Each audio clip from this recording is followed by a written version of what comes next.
Assalamualaikum warahmatullahi wabarakatuh. Selamat pagi anak-anak ibu semua. Alhamdulillah, apa kabarnya hari ini? Baik. Oke, terima kasih ya ibu. Nah, sebelum kita masuk ke pelajaran kita selanjutnya, ada baiknya kita berdoa dulu sebelum belajar. Bu pimpin doanya ya. Doa dimulai. Doa selesai. Nah, ibu absen dulu ya nak. Siapa yang gak datang hari ini? Datang semua? Ya, baiklah. Sebelumnya ibu tanya dulu ya pelajaran kita yang minggu lalu. Nah, ada yang ingat nggak pelajaran minggu lalu tentang apa? Ya, betul sekali Dio. Pelajaran minggu lalu tentang gotong royong di lingkungan sekitar. Nah, untuk itu kita lanjut materi kita hari ini. Tema 9, subtema 1, kegiatan ekonomi dan sumber daya alam yang ada di lingkungan kita. Sumber daya alam di Indonesia sangatlah berlimpah. Hal ini bisa dimanfaatkan untuk berbagai hal, termasuk aktivitas ekonomi masyarakat. Aktivitas ekonomi yang dilakukan oleh masyarakat bergantung pada sumber daya alam dan potensi yang terdapat di daerahnya masing-masing.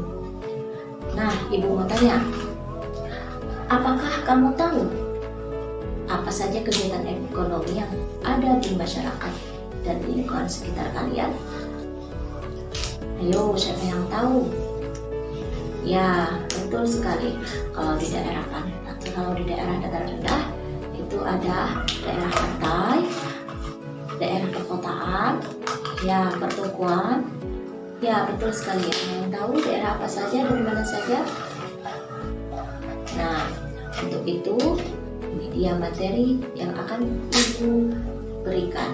Yuk kita simak masing-masing. Dengarkan ya, nah ibu semuanya. Ini dia.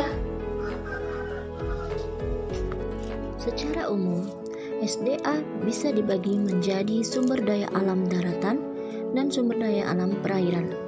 Sumber daya alam daratan meliputi dataran tinggi dan dataran rendah. Sedangkan sumber daya alam di perairan meliputi lingkungan pantai, daerah laut, dan daerah sungai. Mari kita pelajari satu persatu ya anak-anak. Nah, yang pertama, kegiatan ekonomi masyarakat berdasarkan sumber daya alam di dataran tinggi. Dataran tinggi merupakan wilayah yang memiliki ketinggian lebih dari 400 meter di atas permukaan laut. Di dataran tinggi, kegiatan ekonomi masyarakatnya antara lain produksi sayuran dan produksi buah-buahan. Kegiatan ekonomi pariwisata juga banyak dilakukan di dataran tinggi, seperti usaha penginapan, usaha restoran, dan usaha tempat wisata. Contohnya, daerah dataran tinggi Brastagi di Kabupaten Karo. Anak-anak ibu semuanya, ada yang pernah ke Brastagi enggak? Nah, yang kedua, kita lanjut ya. Kegiatan ekonomi masyarakat berdasarkan sumber daya alam di dataran rendah. Dataran rendah merupakan wilayah yang memiliki kegiatan antara 0 sampai 200 meter di atas permukaan air laut. Wilayah dataran rendah banyak dimanfaatkan untuk lahan produksi pertanian dan peternakan. Selain itu, ada kegiatan ekonomi jenis industri seperti produksi tekstil, produksi makanan dan obat-obatan, hingga produksi otomotif. Yang ketiga, kegiatan ekonomi masyarakat berdasarkan sumber daya alam di daerah sungai.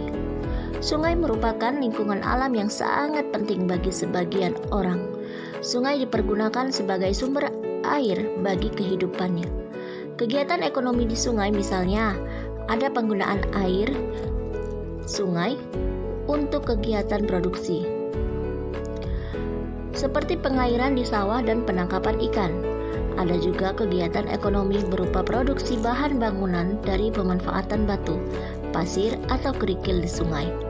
Di beberapa tempat ada sungai yang menjadi jalur kegiatan ekonomi distribusi barang-barang, dan ada juga kegiatan ekonomi berupa perdagangan di pasar terapung. Yang keempat, Kegiatan ekonomi masyarakat berdasarkan sumber daya alam di lingkungan pantai. Pantai merupakan batas pertemuan antara daratan dan lautan. Kegiatan ekonomi masyarakat di sekitar pantai yang utama adalah nelayan. Namun, pemandangan pantai yang indah juga mendukung adanya kegiatan ekonomi pariwisata seperti usaha restoran, usaha penginapan, usaha pertokoan, hingga usaha persewaan kapal atau alat lainnya. Yang kelima, kegiatan ekonomi masyarakat berdasar sumber daya alam di daerah laut.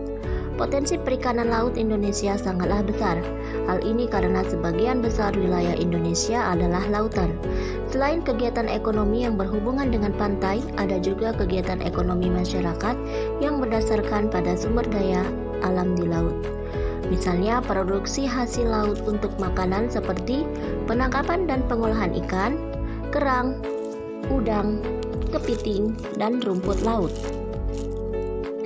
Ada juga kegiatan ekonomi yang memanfaatkan hasil laut untuk produksi kerajinan, misalnya kerajinan mutiara.